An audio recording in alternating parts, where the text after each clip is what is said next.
So hi everyone. In this video, we are going to talk about Figma. What is Figma?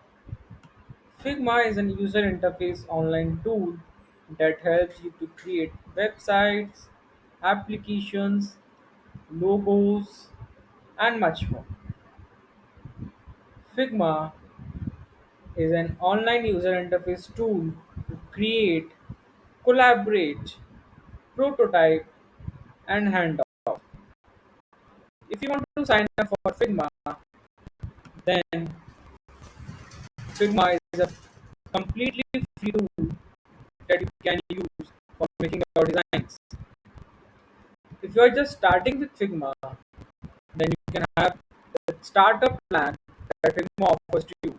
You can make three Figma and Figma files and unlimited personal files, and you can do unlimited collaborations with your teams, with your colleagues, and you can make mobile application and much more. But if you are a student, then Figma offers you a professional account that you can make here, and that offers you much more benefits here.